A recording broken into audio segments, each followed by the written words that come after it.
And this certainly has to be the most historic telephone call ever made from the White House. Challenger, only seconds after leaving the launch pad, according to NASA, has exploded. It just has the same seats that like a normal car has. It's just literally a normal car in space. And we're going back to the moon, back to the future, and this time back to stay. I should tell you that the first mission is scheduled to land on Mars on July the 4th, 1997. We will undertake extended human missions to the moon as early as 2015. We launched a new spacecraft as part of a re-energized space program that will send American astronauts to Mars. We will not only plant our flag and leave our footprint for an eventual mission to Mars. What you're seeing here is a mirage. It is Photoshop, but it's has to be. 5, 4, 3, 2, 1.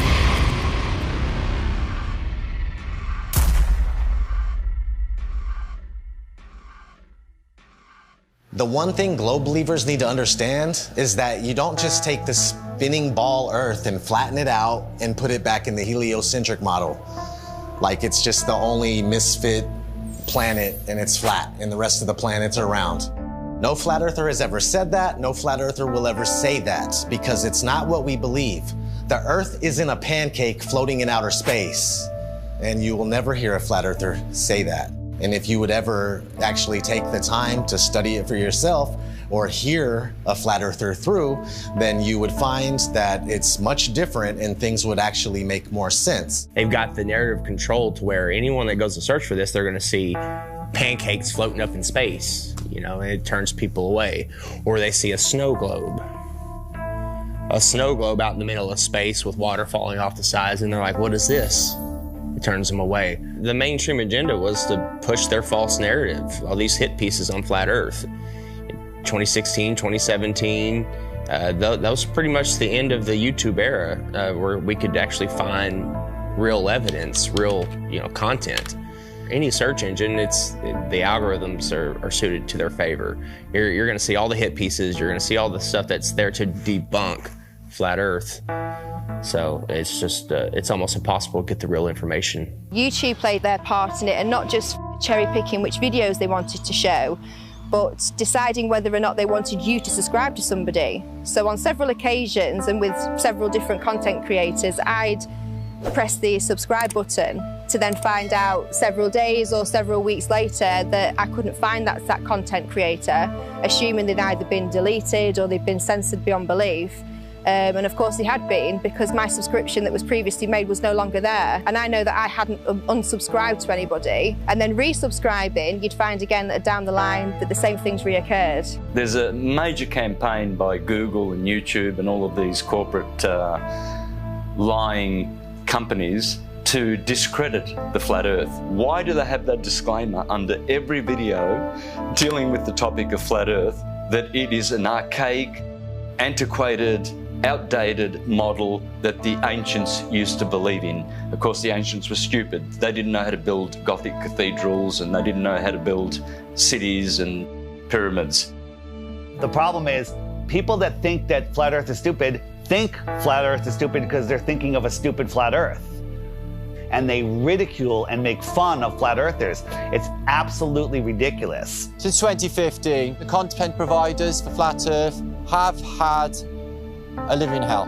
We have been ridiculed, we have been trolled, we have been censored beyond belief by YouTube. It's really difficult to get the truth out there. YouTube controls the algorithm. Who owns YouTube? Google. These are these big corporations that came in and said, the flat Earth is getting way too big. People are finding this out. We don't want them to find this out.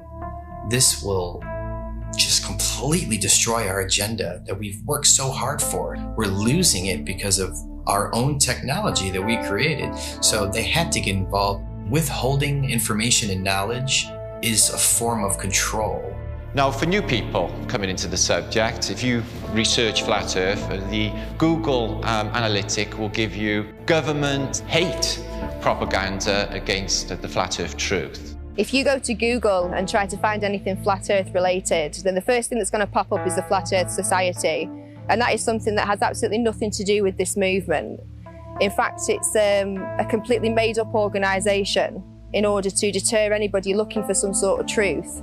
so that you'd first of all get to that page, you'd see these ridiculous accusations and this spinning disc illusion that's going upwards in space that I can assure you nobody believes in.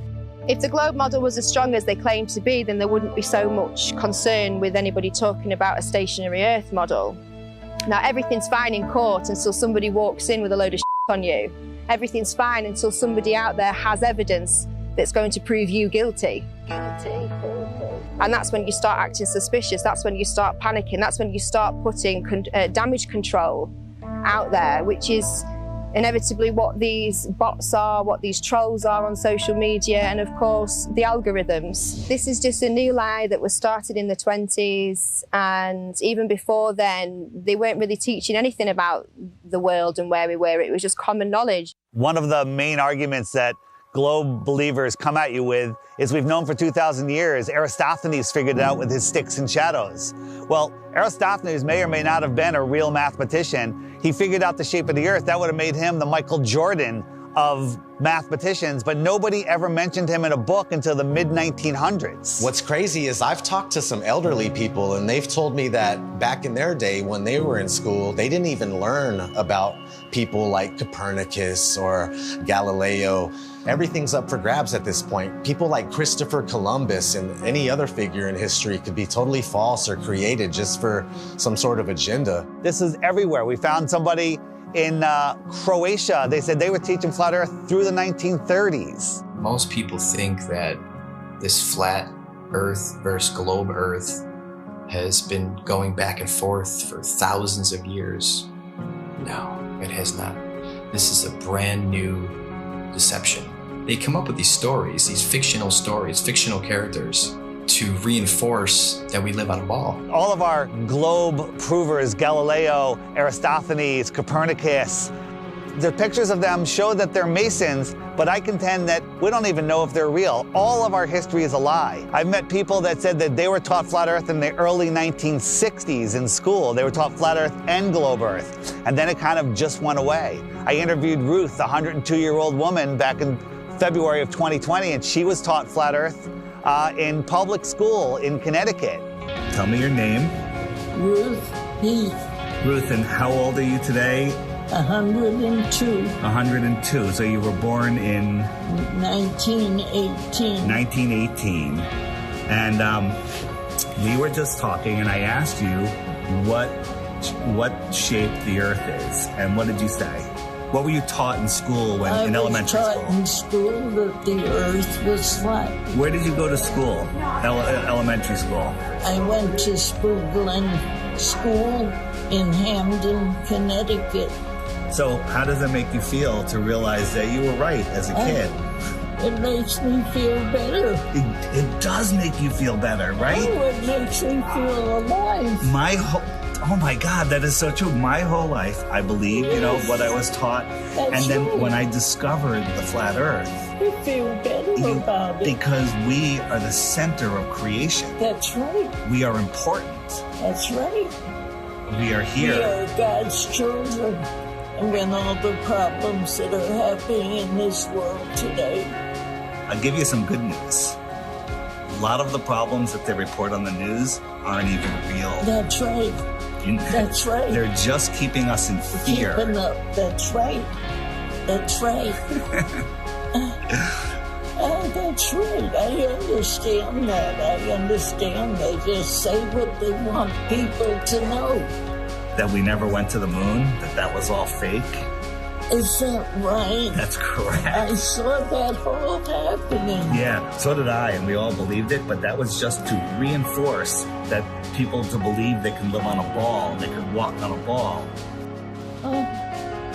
It's such a lie. It's such a lie, but knowing the lie is like going to a magic show. I woke up. Yes. That's what we call it. We call it red. This is your moment of waking up. Oh. It's when you go to see a magician and you know how the tricks are done, and the magic no longer works on you, and you're free from the illusion.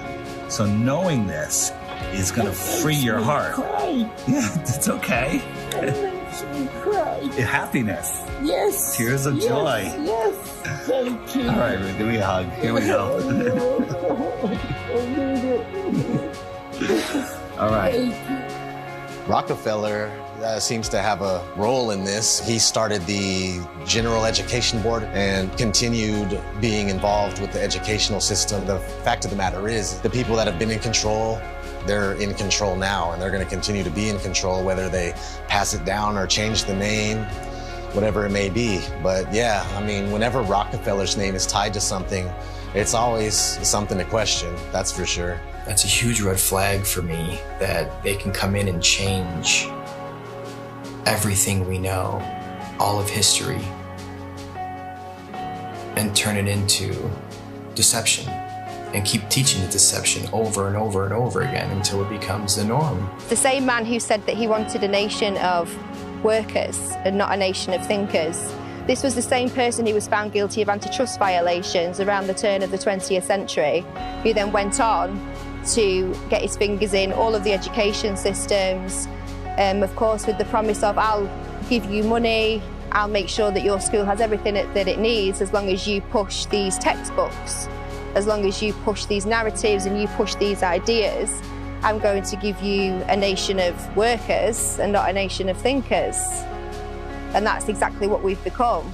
Now, this should tell you something, why we can't talk about, literally, the thing that we're standing on. Why is that? Knowing that there is a creator, absolutely. That is one of the main reasons to hide this. But, you know, at the same time, it's nowhere near comparison when 1 billion people find out that there's more land. It's about hidden land. I think there's possible they could be hiding land in here somewhere with us. And I think that the Antarctica Treaty is very, very, very sinister, and there must be something else going on. They went really, really, really tough with their implementation of the Antarctic Treaty and everything else, and just to keep people away from the truth. They didn't want people to know about more land. Haven't we been fighting over land forever? Isn't that what always happens? Countries fighting over land, but not on the outskirts of Antarctica. Oh, no, no, no. No fighting there. They're all in agreement. You can't go there. You can't explore any of it. That treaty was in effect in 1959. It can't even be questioned until the year 2041. The longest lasting treaty that all of the world signed on to at the same time and is still in place. Antarctica is the container of our world oceans. What is beyond Antarctica? Why is the government hiding Antarctica from us? Why is Antarctica completely off limits except for taking a tour of a little peninsula off of South America, which is nothing? And people go, well, you can go to Antarctica. We spent months trying to actually do it. Yeah. I was going to send a crew. They won't call back. You can't even go there. There's one peninsula where you look at penguins. Exactly. And then you think, I have some friends that went to South Pole. Yeah. They put them in that little island with penguins. You can't just saying you went to Antarctica and you walked around it. He's like being in New Jersey and saying you were chilling in California. It's huge. There's about 100 different companies that you can spend a lot of money to go on a little guided tour of just that peninsula, but all of those companies are owned under one umbrella. One person controls them all. They don't let anybody explore Antarctica.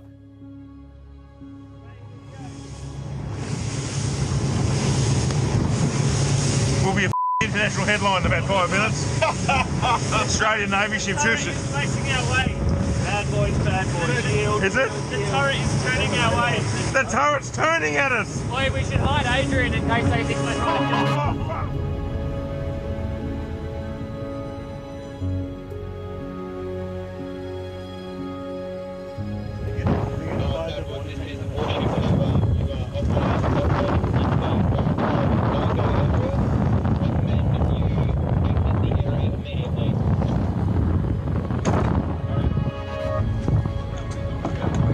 We're just traversing. Is there a helicopter coming at us now? Are we late? I don't know. Where just travel. Just go. Just go. Send out the chopper. That's a drone. Is it? That's unreal.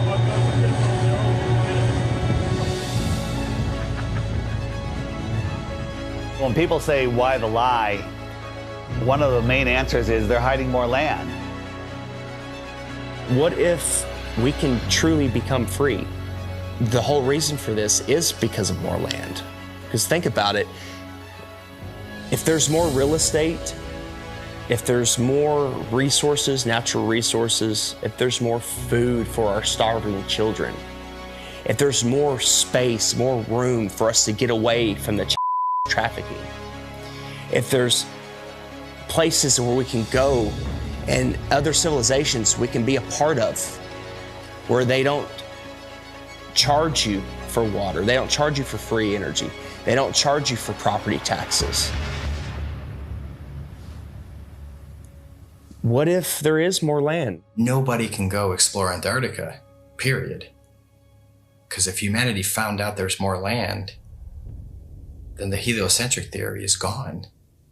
They can't start adding more continents on the bottom of a ball. It's just, they wanted it silenced right away. There is evidence out there through old maps, namely the 1,000-year-old Japanese Kawabashi map, which shows continents and lands outwardly of what they call the ice shelf or the ice wall. So why are they teaching the globe model? Well, you see, the globe is a container, and it's a container of all the known land. The Jesuits and the Freemasons, they needed a new model because they wanted a new world order. Because right now on a ball or in a snow globe, there's only 7 continents. That's all there is. So everything is very limited. We have a limited supply. Resources are very scarce because the Earth is a globe, right? It's cut off, everything's cut off. If you open it up and there is more land, then there's plenty of resources. More land means more resources. Well, that's huge if they're hiding something like that.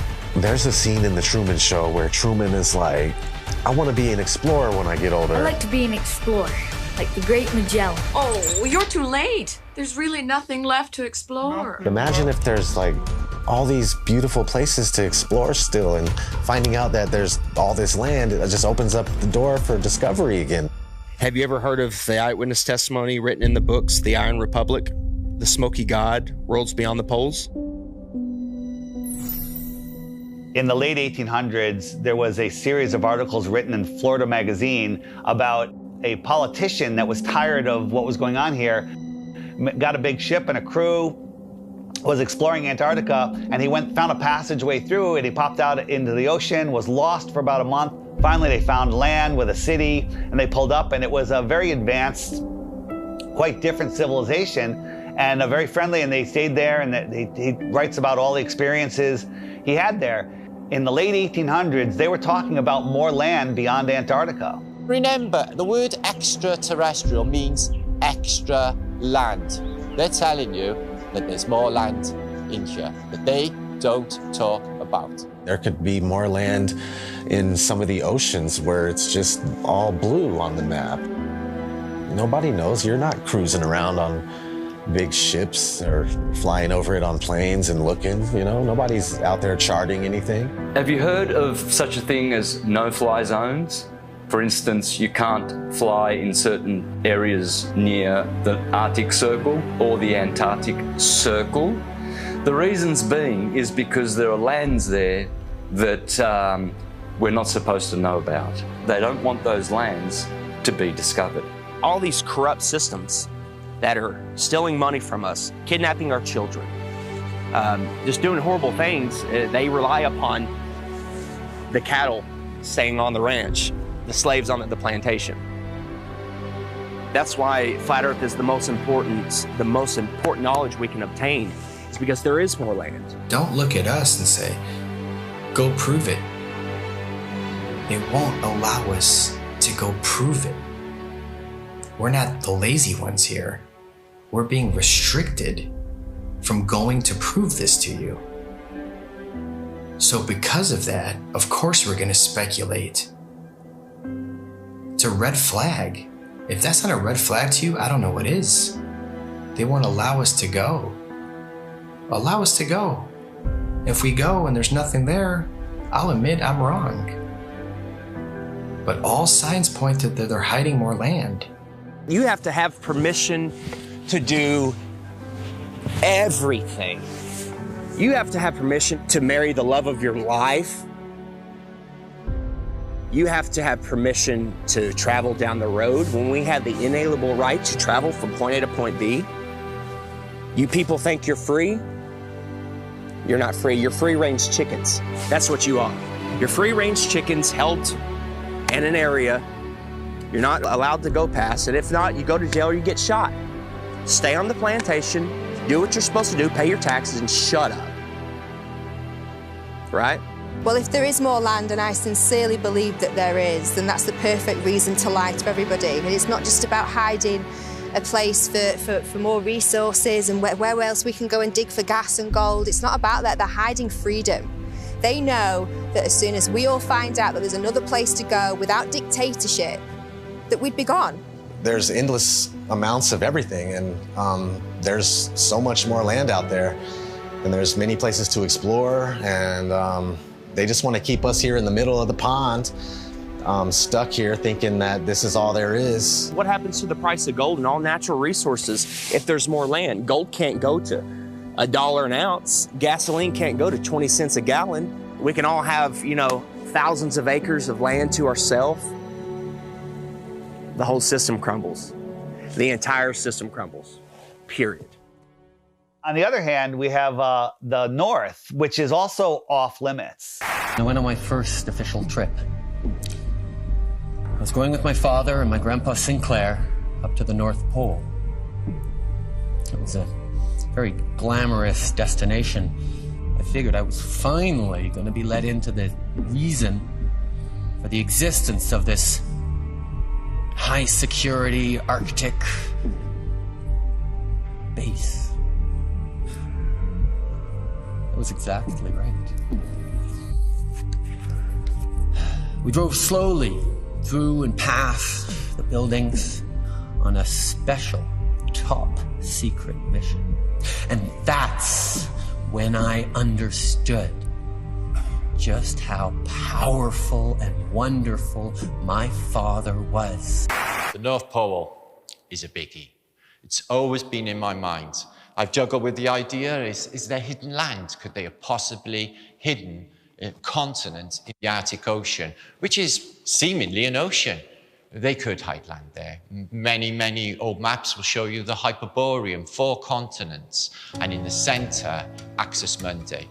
And I think that is what's there. I think there is Mount Meru. And I think that gives off an acoustic device. There's definitely something special going on up there, and if you just think about that long enough, why do compasses point north? I mean, that's really wild in itself. What if we all took our compasses out and just followed them until it stopped? A compass will always point north, towards the magnetic north. There's some kind of force or some type of energy, frequency, vibration that's pulling that needle to the north. It's crazy to think that all compasses are pointing north to the North Pole. No compass points south. There is no South Pole. There's no compass that's going to be, oh, go south. And no, it's come past, come to the north. There's something there. I think we could all agree there's something there. And it's crazy that they cover it up. They've covered it up for so long. There's ancient civilizations, the Nordics, there's people have talked about, you know, the Rupert Nigra, the Mount Meru, the giant magnetic mountain at the center. An entire magnetic mass or a mountain that is strong enough to make everybody's compass point north. When I was a kid in school, they showed us a National Geographic video of the guys that were getting to the North Pole, and they just basically made it look so horrible and miserable and dark and cold that no kid ever in his life would go, hey, I want to go to the North Pole. So if you watch any documentary about the North Pole or anybody venturing to the North Pole, all you're gonna find is some dude mobbing on an ice sheet, and he's got a little device in his hand. He's like, 3, 2, 1, North Pole. And that's not the North Pole, man. That's I just don't know what this is. It's a map. My father showed me a map like this once. Inside this circle is your world and my world. Many others. No one knows how many. The dark tower stands at the center of all things. And it stood there from the beginning of time. And it sends out powerful energy.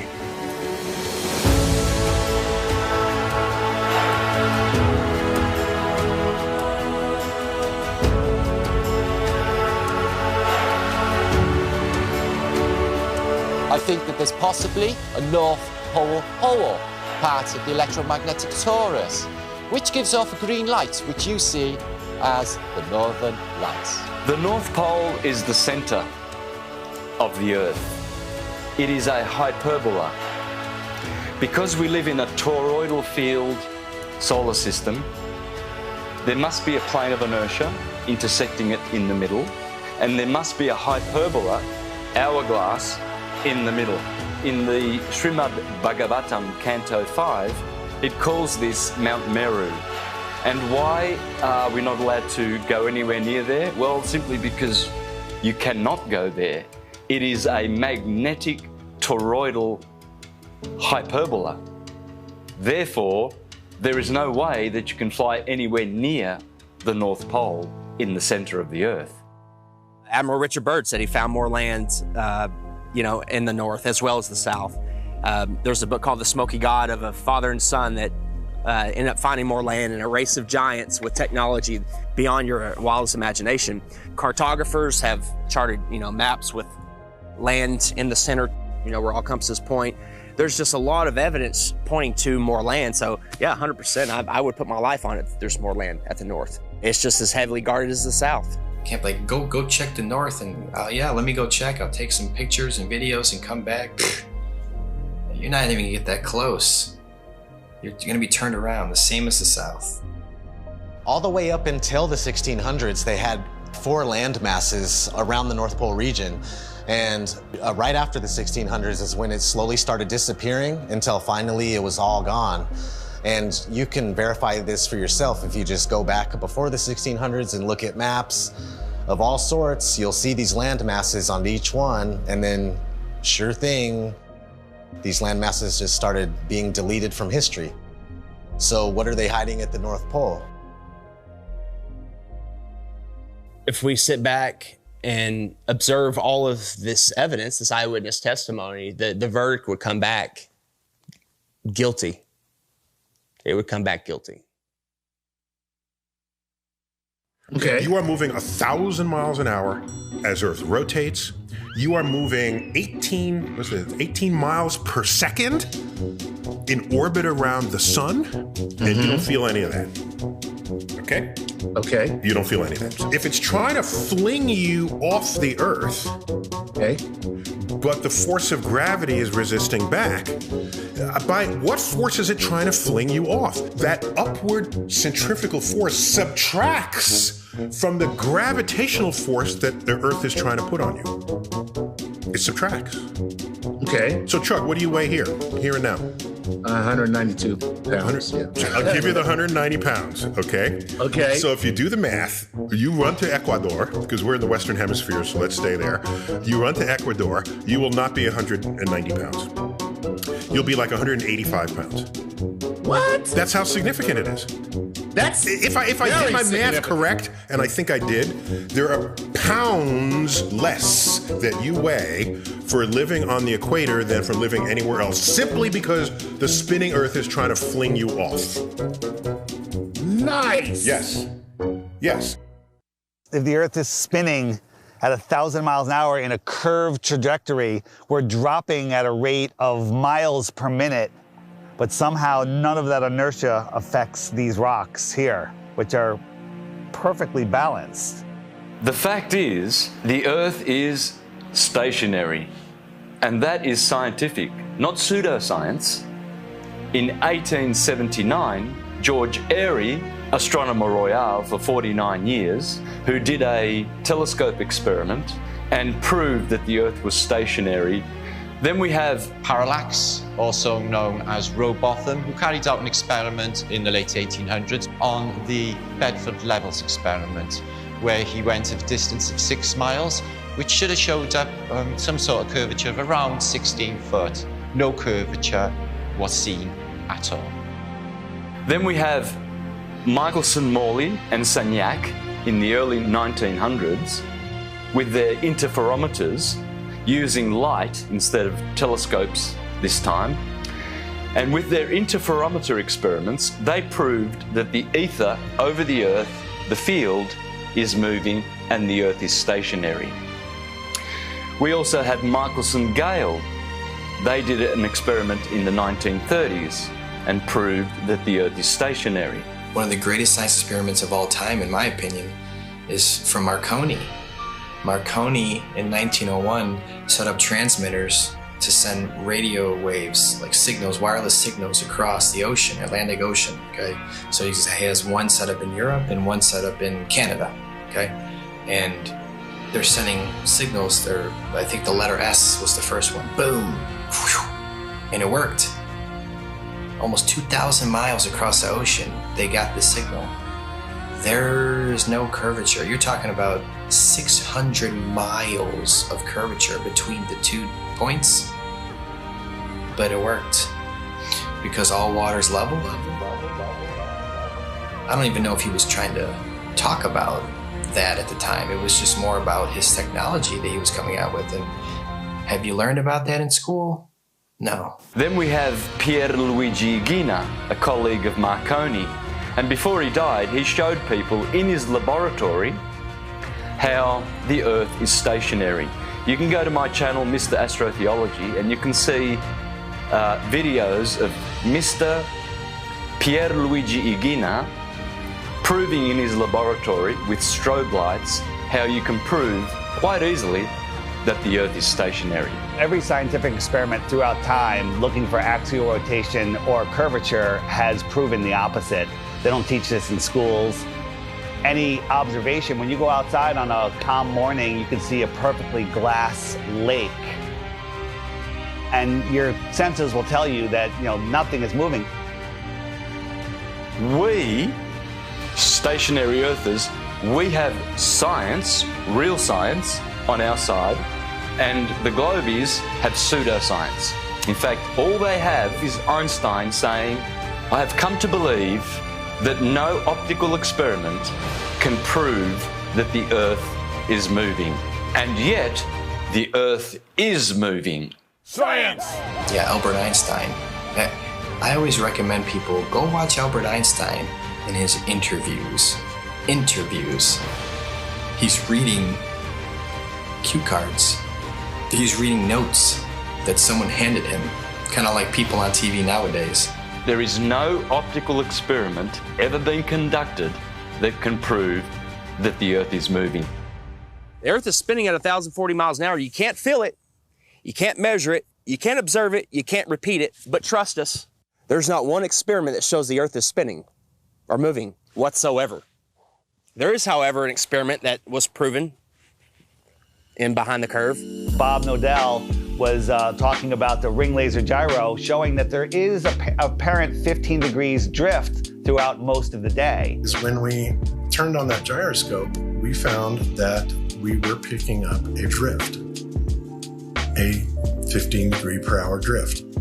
And this was taken out of context. It was later, the experiment was done at a higher altitude and it showed a different rotation speed, which absolutely proves it's not the Earth that's moving, that it's the ether that is spinning above us. Netflix is mainstream. Netflix is the alternative mainstream narrative. Netflix can't go against the grain. They'll lose their contract. A documentary, like a mockumentary.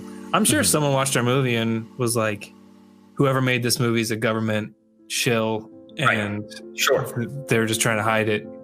Netflix is in on it, trying to hide it. Yeah, he accidentally proves that the Earth is round. It was the biggest mic drop. It was the biggest mic drop, and I love that you kind of cut it.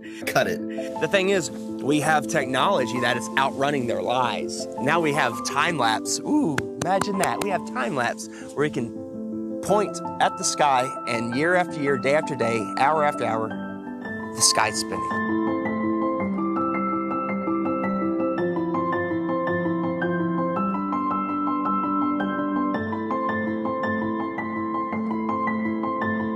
Every day there should be different stars random stars in the sky if we are traveling at 650 million miles an hour, which is Mach 870,000. Do you really believe that every year we move through space at 5.5 trillion miles every year, and yet every year the same stars keep turning over our Earth? Aries, Taurus, Gemini, Cancer, Leo, Virgo, Libra, Scorpio, Sagittarius, Capricorn, Aquarius, Pisces, year after year after year, and yet none of those constellations distort, change shape, get brighter. There has never been, in recorded history, we have never seen any star get brighter or dimmer or any shape of those constellations, which are still recognizable today as they were thousands of years ago. They never suffer any parallax or distortion. Polaris has never moved in all of recorded history. Point your camera up at Polaris and do a time lapse and watch God's perfect timepiece spin above you.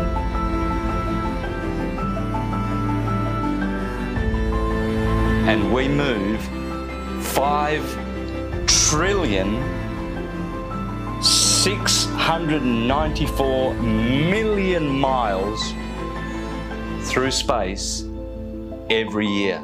Congratulations to you if you believe that. It's called education, indoctrination, and dumbing down.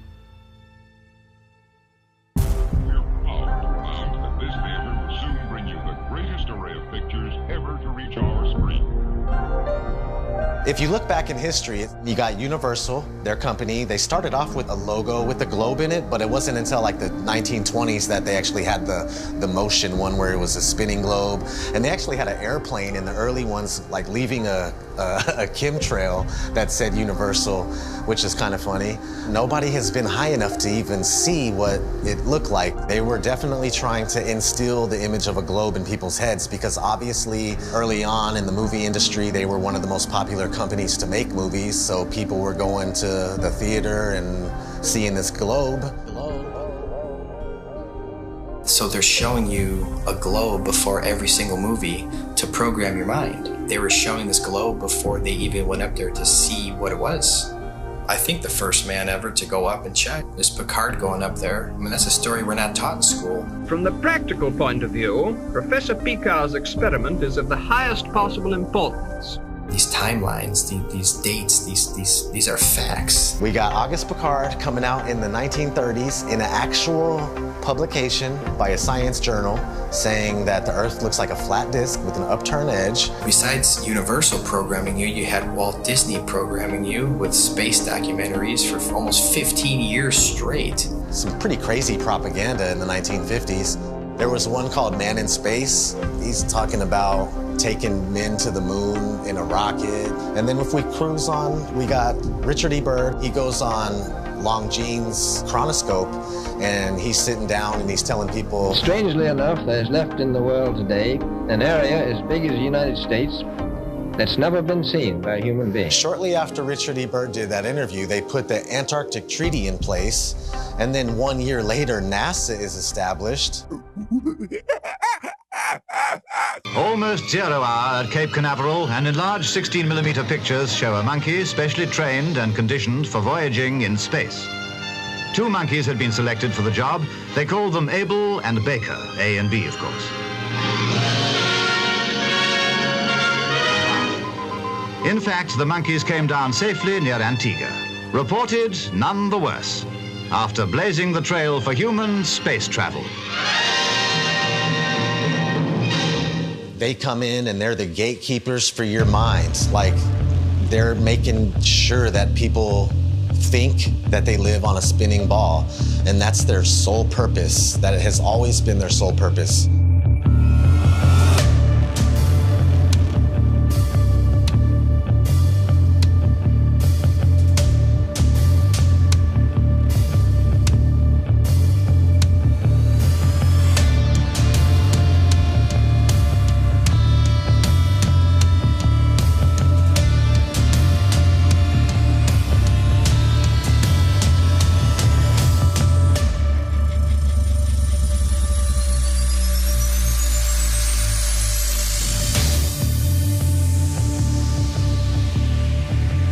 That is the magic of engineering. I would wear a mask on my face in a nanosecond, but unfortunately we lost the technology. It can take days, even weeks, to produce just a single image. The dazzling final results, enough to keep us all dreaming.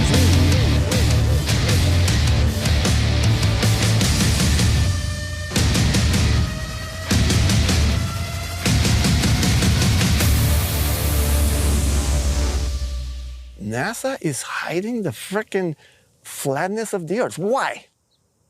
It's okay to say, I have a fisheye lens, right? Because, yeah, fisheye lenses are useful. You know, you get more, you know, in architecture or, you know, realtors use them. But when you're doing it too much and you're not really coming out and saying why, questions build up.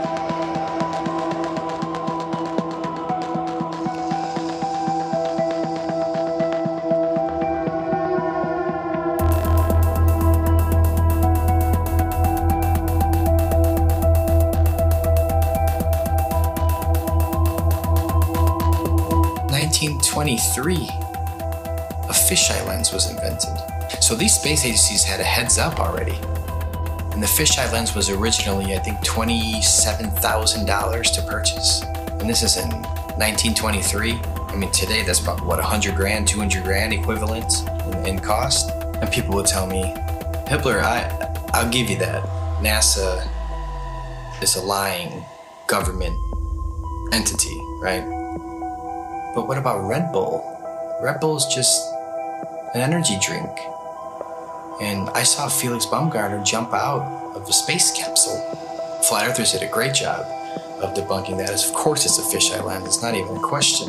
What most people don't know is that Neil deGrasse Tyson, you know, the science priest of modern day, that everybody loves and they listen to him. Oh, he's so smart. Well, he is a smart man in the sense of he knows that we debunked the out of that. And that dude who jumped out of a perfectly good balloon, Felix Baumgartner, edge of space jump. Now, you know, I don't. It's he wants to. I don't have a problem if he does it, but the honesty of it would greatly diminish what I think people thought he was actually doing. And not only that, they made sure to photograph him standing there with a really wide-angle lens, which curves horizontal lines. So in the photo, you see this curvature of Earth's surface, and he's like, wow, he's in space, look at that. No, he's not. At that height, you don't see the curvature of the Earth. You just don't. That stuff is flat.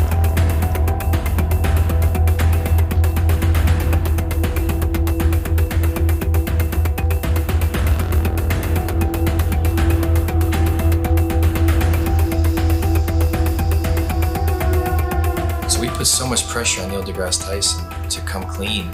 He had to. We exposed Felix Baumgartner. That's a complete fisheye lens. There's no curvature at all on this Earth, let alone they're trying to sell it as 23 miles up, there's curvature. Even though people will sit there and swear they saw curvature out of an airplane 10 miles high. Yeah, okay. So your priest Neil deGrasse Tyson admits 23 miles up, no curve.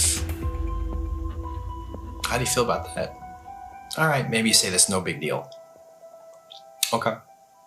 Even though Felix Baumgartner himself said he could see the curvature of the Earth. It's almost overwhelming. When you're standing there in a pressure suit, the only thing that you hear is yourself breathing. You can see the curvature of the Earth. You can see the sky is totally black. You can see the curvature of the Earth. You can see the curvature of the Earth. You can see the curvature of the Earth. That's 120,000 feet, 4 times higher than most passenger planes fly. So that should make you go, right away, what's going on here? Who's lying, right? But you don't think there's an agenda here? You don't think people are lying here? Fast forwarding to recently, Richard Branson, his Mr. Billionaire himself. Officially the first billionaire to travel to space, so Richard Branson. So you go 63 miles up, you would all probably assume that, of course, you could see this giant curve of Earth. You're 63 miles up.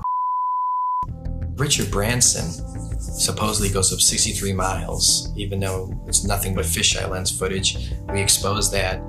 Here comes Neil deGrasse Tyson again, damage control time. Oh, by the way, you didn't ask, but I'm going to tell you. Do you know how high up above the Earth he was? No. So if you take a 63 miles. Oh, yeah, say right. So take a schoolroom globe, and that's how high above it is he? So he's about 2 millimeters above the surface of a schoolroom globe. So nobody has seen the curvature of the Earth from that height. I just want to make that clear. You can't see the curve out of an airplane, right? 10 miles. You agree? I hope you agree so far. Okay. So 10 miles up, no curve. Red Bull, 23 miles up, no curve.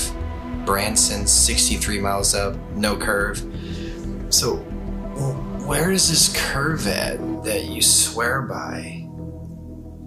Because if you live on a ball, I don't care how big the ball is, it could be 4 times the size of what they told us, you would still see a physical curve at some point. That's what the horizon's supposed to be. That's how the sun is going. I mean, there's a curve of the Earth. All these theories involved with the curve of the Earth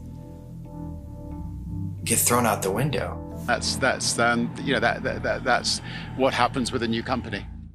This is the fiction section. Fiction means it's a made-up story. Oh, hey, Elmo, I bet we can find your Galactic Gale comic book here. Oh, boy, Elmo, hope so. We all know who our enemies are. They are called the globalists, with their false idol that they give children on the teacher's table at kindergarten, the false globe of the global agenda. People are just deceived. I mean, I grew up from kindergarten. There's a globe. My kids, they graduated from kindergarten and it was a freaking globe. They gave them a globe at graduation to take home like an inflatable beach ball. And I was looking at that thing going, oh my God. We are taught that the Earth is a ball before we can talk. In school, there's a globe in the class. One of the first worksheets we get is a sheet on the orbits of the planets and the sun. And I actually still remember that sheet. I did it, I got it right, I was so proud of myself. Sesame Street has astronauts on, Disney. It's all globe programming. So your entire world belief is around this. If you think about it, they've gotten us at a very, very young age with the lying. Before we have any critical thought, the capability of thinking for ourselves, they teach us lies from the very beginning, from Tooth Fairy, Santa, dinosaurs. With Santa, for instance, I mean, we're taught this lie, you better be good. We need you to stay in line and be good. Don't be naughty, be nice. You want to be on that nice list.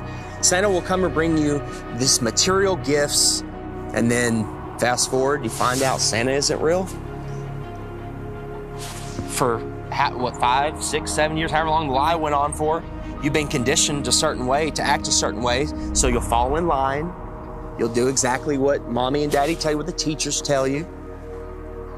And when you realize that lie, it's subconsciously, you're taught at that point, it's okay to lie. It's okay to lie. It's okay to accept lies. It's okay for people to lie to you. It's okay for you to lie. So the whole world is a liar. Everyone's a liar now because they were taught at a very young age it's okay to lie. They get you with these lies of Tooth Fairy and Santa at a young age. So when you're an adult, you can't tell the difference between a lie and reality. And when you do find out it's possibly a lie, oh, it's okay. You're subtle. You're passive. You allow the lie because you're used to, it's okay to lie. You've been conditioned your entire life. It's okay to lie. It's okay to be lied to. So when the lie comes out, people are just like, okay, whatever. Got to turn on my Fox News. Got to go to the bar. Got to go watch my football. Give them bread and circuses, and they will never revolt. When people hear about Flat Earth, when I talk to them about it, they think it's the dumbest thing ever. They think I'm uneducated. They don't realize that they don't know what they're talking about. And people say, well, what about ships over the horizon? You explain that. What about sunsets? You explain that. What about seasons? You explain that. And then they throw their hands up. They go, well, why does it matter? What difference does it make? I still have to go to work tomorrow. That's right where they want you. They want you working in your slave job. They want you obeying orders, doing what you're told, and living paycheck to paycheck, and just not realizing where you are. The truth is, we're not spinning out of control, lost in space, where an asteroid could take us out. They want us believing we're running out of fuel. They want us to believe we're running out of food, when anyone can go and get a seed, stick it into the ground, water will fall from the sky, and food will grow out of the ground.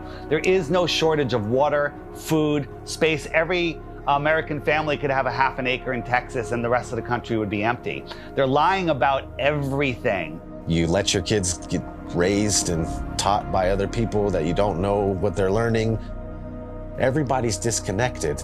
There is no harmony or anything going on with human beings. We're all scattered, disconnected, and pretty much what they're doing with teaching us this whole lie about the Earth being a ball, and you're flying through outer space, and dinosaurs used to roam the Earth, and if these powerful beings could get wiped out by a comet, then what are we gonna do if a comet comes? We're done. So the heliocentric model not only manages to keep us all completely worthless floating amongst the stars in space, but it also keeps us in fear that we're either going to knock into something in the future, or there's going to be something that then bangs into us that causes some sort of horrendous collision and we're all going to die, or maybe, you know, some cartoon satellite has found another planet where there could be like flesh-eating monsters on there, and it's, you know, some sort of crazy that they throw down your face and try and say, you know, this is, as well as everything else that you're scared of, keeping your house, keeping your health, keeping your family together, there's also a chance as well that some rock may fall from the sky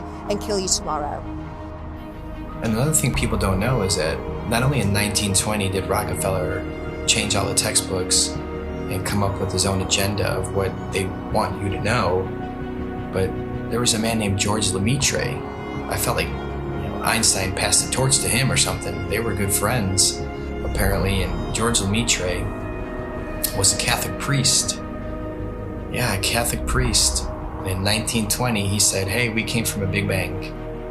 It's all about 1920 was a crazy year, huh? 1920, they said we came from a Big Bang. We exploded from nothing. Well, how do you prove that? Well, no, you can't, but that's what was stated. So here's this Catholic priest where, in my opinion, they knew that even though non-religious people knew the earth was flat and stationary, they were trying to group, just call flat earthers at that time. They're flat earthers, they're all religious people. So let's bring forward a Catholic priest. Look, he's not a scientist. He's not government, he's a priest. He's Catholic, he's holy. This is brand new. This isn't thousands of years old. This isn't the Big Bang's been around for thousands of years. Heliocentrism has been around for thousands of years. No, they create fictional characters, Galileo, Copernicus. They create characters to support the New World Order, their agenda. The way they change the entire school system and structure of what we know and all the information and knowledge that we obtain. If it's false, then yeah, they got their goal. A nation of workers, not thinkers. No one thinks. What's the circumference of the globe? I have no idea. How fast is it spinning at the equator? Don't know. How fast is it orbiting the sun? Cody? You have glasses on. You should know this. How fast is the sun moving? Man, you're asking some questions I'm not ready to answer. But see, this is the point. You guys laugh at flat Earth, but one, you don't know what flat Earth is, and worse is you don't even know what your own solar system is. They don't know their own model. You can ask them, what's the radius of the Earth? How was it found? What's the speed of the Earth around the sun? How fast is the Earth spinning at the equator? How fast is it chasing the sun? How many miles does it go a year? How far is the sun? They don't know any of these things, but yet they defend this and they ridicule and make fun of flat earthers. All the things that I was patronizing and condescending and going, oh, sloughing off, that's not worthy of me. They rose up to eye level. And I remember saying, boy, the world is flat. I'm looking it in the eye. I see further, I see wider, I see clearer. I settled on near infrared, like some of these cameras can be converted to near infrared, you know? So then I started taking photos, and since I was doing a lot of flying, I started going up, and boom. I was actually amazed to see the incredible flatness that you get from high altitude. Everywhere I looked, there was like clues that the Earth is flat. And I was like, this is blowing my mind. Everywhere I looked, the Earth is flat. And NASA is lying about the curvature. So I said, something is eerily wrong over here, man. When I saw across the Gulf, right off the coast of Texas there in Louisiana, I was flying to Orlando, and I saw all the way out in the distance, and you could even see the rays of light at a different angle. That tripped me out. But if you really go up high, then you realize, oh my God, the Earth is extremely flat. This would be impossible on a globe. There is no 8 inches per mile square. The equation for curvature of 8 inches per mile squared has been debunked over and over again. The flat earthers with their P900s and their P1000 cameras are constantly seeing things way off beyond the supposed curvature of Earth. In fact, many tests have been done with lasers, cameras, filming mountain ranges 300, 400, 500, 600, 700 miles into the horizon, which are visible and shouldn't be visible if we were living on a globe. This is how much distance he covered with his camera, and he could see from here the Rocky Mountains. There you go.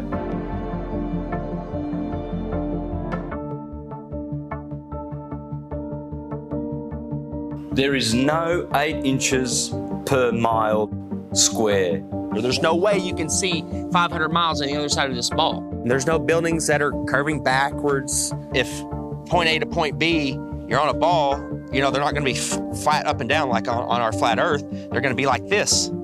There's no tilting. They've measured distances from the base of buildings to the top, level and flat. People look out at the ocean and you see ships and stuff, and it appears like these ships and boats, they go down. And that is a huge factor as to why people think the Earth is round. If you look at the ocean or a lake, it looks flat. Look at that. Look how straight and flat that horizon is. Looks flat, doesn't it? See, it looks like a table or a board. Now, once in a while, you might see mountains or hills, but those are just like little bumps on what looks like a flat Earth. As ships sail away, they don't disappear all at once. You know, first, the bottom will disappear. See, the bottom of the ship is gone. Now we can see midway up, and then the whole thing disappears. So people realized that the world is curved. I mean, it's a big curve, but it's curved. That's what we call pseudoscience. You could buy a camera now that zooms times 100, and you could zoom in on these ships and boats leaving your view, your human eyeballs view, pull out a camera and zoom in on it, and suddenly you're back. It's on top of a level surface, still cruising. So the limit of your vision is where the sky meets the ground due to perspective. As they come together, that's the limit of your vision. That's called our horizon. The horizon is optical. If you had a super zoom camera, you can zoom in and make this angular size bigger to reveal small objects that you couldn't see. And then when you zoom out, it goes back together and things disappear into the horizon, not over. We see skylines beyond what we're supposed to see. I mean, the visibility from 100, 200, 500 miles away, it debunks the whole 8 inches per mile squared. Photogrammetry, I think, is one of the best way to convince yourself. You do multiple images of the ground, and then you put it in a software, and you realize how flat it is. You're seeing it yourself. It's your data. Nobody's lying to you. You've taken the data yourself.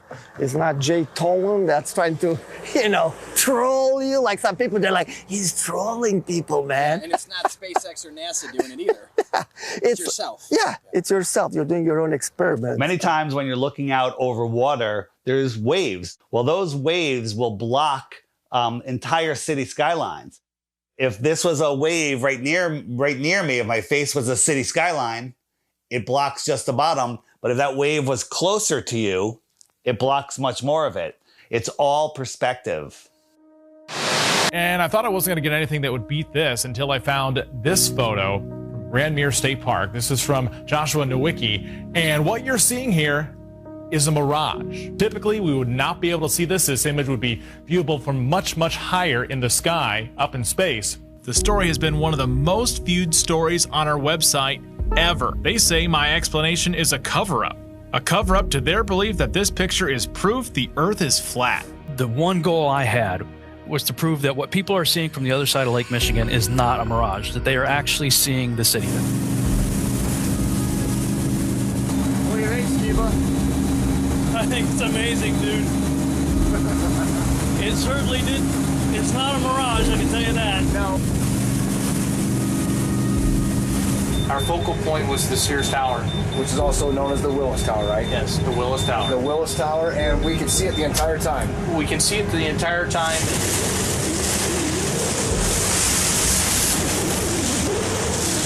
That's not a mirage. That's not a mirage, whatever you're looking at. You see it? Yeah. That's that. You see that bridge? It's not a mirage. That's the proof right here. That's the proof. I was shocked to find out that there are a number of people that believe the Earth is still flat, and that to them, this is actually proof that the Earth is flat. One person just questioned me and asking me for a retraction of the articles and lies. A lot of people try and kind of be nice about it. Well, are you sure you did it right? And then they send me links that the Earth is flat. And some are just pretty straightforward about it. And they title replies calling me a deceiver and that I should check my degree or quit telling lies on television. It got me questioning a lot of things. Were my calculations right? No. You can obviously see Chicago from that far away. It really is the Chicago skyline. We can see things farther and farther away than that and prove it. You can prove it yourself. You can go there on a clear day and see the same thing. You can go do the same tests and prove it to yourself. That's the best way to do it, right? Prove it to yourself. That you're not taking anyone's word for it. You're doing your own experiment. It's not a mirage. It's not an illusion. It's Chicago from 60 plus miles away. I mean, we could barely see the street sign a few blocks ahead of us on a foggy day. I mean, they're spraying our skies with shit all the time. You can open your weather app right now and it'll tell you the visibility. But that's how far they're telling you can see through the weather patterns. There's so many different factors of why we can't see that far. We're not superheroes. I mean, take any flat and level road around your house safely. Test it out, make sure it's level. But you take your camcorder and you bring it all the way down to the ground and you zoom in and you see all this distortion and it kind of vaporizes and globe heads want to act like this bridge is bending around a curve and there's the curve. It's like, no, it's an optical illusion. That's all it is. This has been replicated many, many times. There is no curvature. Stop fooling yourselves. That even something like the sun, when it goes across this huge plane, it sets and it disappears due to perspective. So you're seeing it come and go on such a vast plane.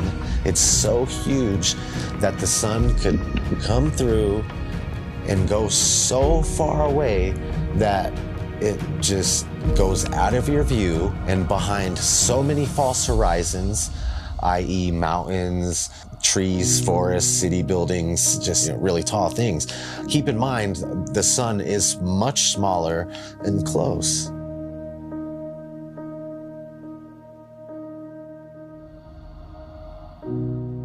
This is an intelligently designed and created place.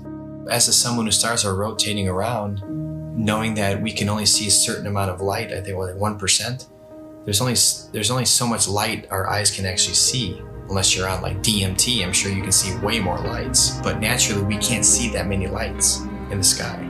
All ancient civilizations spoke about other bodies, other lights in the sky that may or may not be visible to us at any given time. It's crazy though, when you see solar eclipses, you don't see the moon at all. I remember as a kid, I'd like, where's the moon now?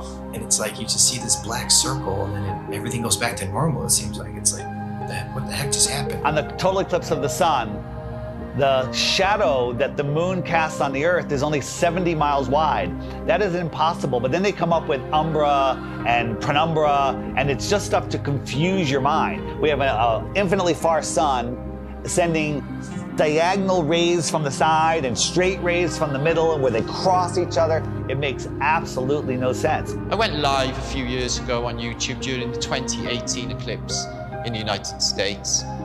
On a live event, and we were all waiting for the moon to actually show up to cause this elliptical, this eclipse, and all we found was no moon showed up.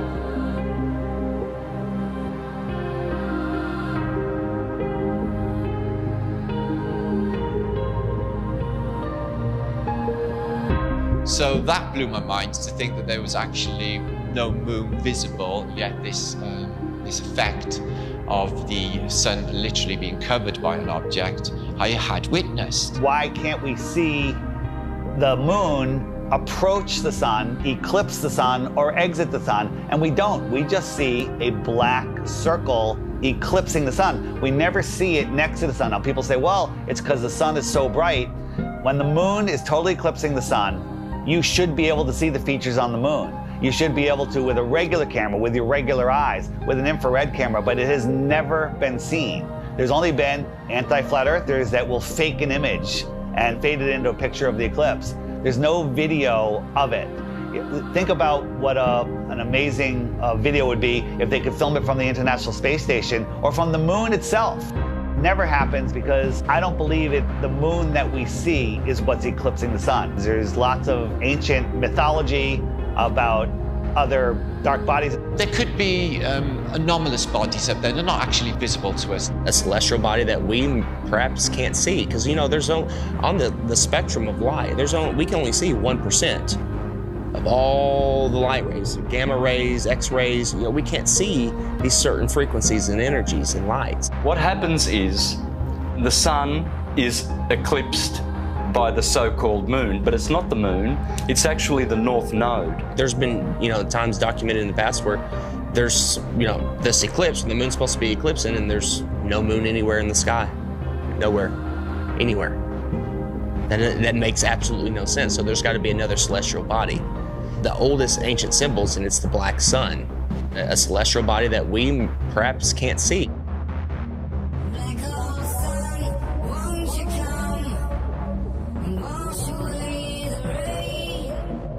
A lot of ancient civilizations always spoke about a black sun.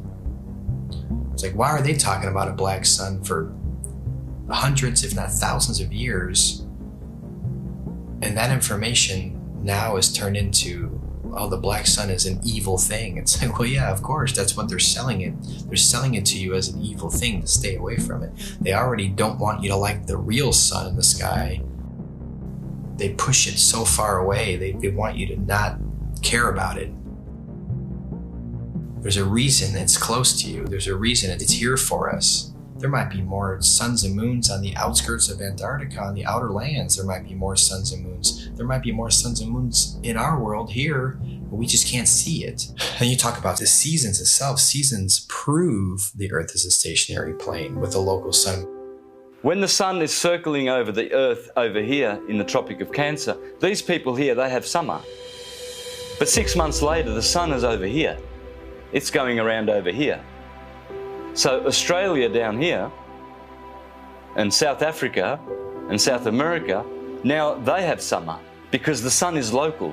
It's not 93 million miles away. And the sun and the moon revolving and springing into the center seasonally, and then springing back out again. This makes perfect sense than a spinning ball hanging on an invisible skyhook at a degree of 6.66 of a supposed axis, which tilts the Earth. People need to stop defending a theory that they were taught in kindergarten. So at sunrise, every sunrise should be arctically cold because that is the most severe tilt possible. And to make it worse, in the northern hemisphere, in the heliononsensical model, the sun is 3.5 million miles farther away in our summer. But when the sun shows up on the horizon, I can feel the heat on my face immediately. I can get a suntan in June. But in December, at solar noon, when the sun is at its highest point in the sky, I can look up at the sun and barely feel the heat on my face. And also, it's 3.5 million miles closer. The whole tilt thing doesn't make any sense. And when the sun is on this side, it only illuminates this part of the Earth because it's local. And this part is dark, that will be night. So it's quite easy to understand day and night and the seasons and explain them on the flat Earth than it is with the globe model. The sun, moon, and stars are rotating around our heads like a perfect clock, and it goes out of your view as taking the light with it. This is an intelligently designed and created place. The sun does move about 15 degrees per hour through the sky, but when it gets close to the horizon, it kind of stops and it stays there and it moves at a different speed. I filmed this several times with my drone. No humidity and not over water. And it'll just stop and sit there. And then it kind of just fades away as it goes into the distance. But at the same time, because of perspective, I have friends that were down at the beach that saw the sun set 10 minutes earlier from the bottom up. And that's simply because they're looking across a span of water that has a hill with trees, a tree line on it, which is hundreds of feet over their heads. But from their point of view, it's at eye level. And as the sun moves away, it just gets eclipsed by the tree line, which they think is eye level, but it's high up in the sky. Water. It's always flat, always level. So starting at the northernmost point, as far as I can get, of Lake Michigan, and then traveling south, you can see that red line here, that the body of Lake Michigan is 574 feet above sea level, and it's level. There's no change in elevation, there's no curve. This cross-section shows what an undisturbed body of water looks like, and that's level. We know that to be true. There's three properties of liquids. They have mass, they take up space, and they always take the shape of their container. The physics of water is to find and maintain level. So if it's in a cup, to this lake behind me, to the seas, to the oceans, that's why I call it sea level, because it's flat and level. No matter who tries to sell you the idea that water's curving over a ball, it's just not happening. That's the #1 proof right there, just water alone. Water alone proves that the Earth is flat, because water always finds and maintains level, period. Water does not curve. In its temporary state, it's finding its level. Once it hits the ground and finds its level, it remains level. I never even thought of the idea of water maintaining its level, and that alone just like mind-blowing. Like, absolutely, water has to maintain its level. Like, it's always, if it's calm and there's nothing going on, you know, it's, you look at a lake, it's just chill and flat. It has to be. It can't curve. There's nothing you can say or do to ever show water bending or curving. Water needs to be contained. No matter what you do, it's going to remain level. The flat Earth proves beyond a shadow of a doubt the existence of intelligent design, a creator. And we are all important in the center of the universe. Yes, it is absolutely imperative that we know that there is a creator, that the sun, moon, and stars revolve around us, that we have a purpose. We are at the center of the universe. I didn't become a millionaire until I realized I was at the center of the universe. Now I have a purpose. Once you understand that you are at the center of creation, everything changes. And basically, we're unplugging from the matrix. We're unplugging from the heliocentric system.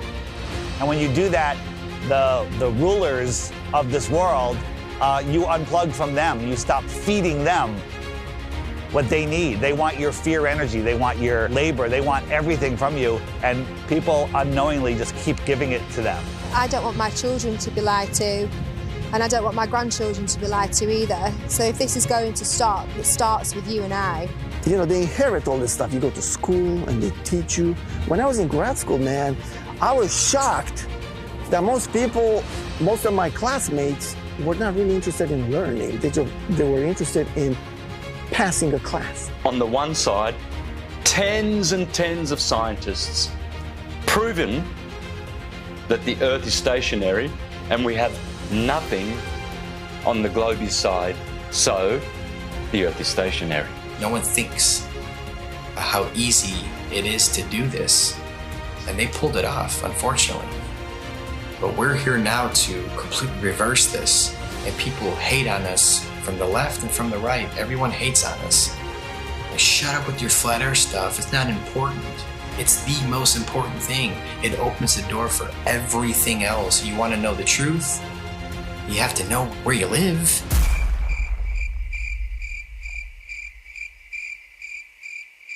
This whole agenda is to keep people disconnected from our creator, you know? They want to just cut all our ties spiritually, and that's one reason why they calcify our pineal gland. They don't care about our health. You know this by look at your water supply.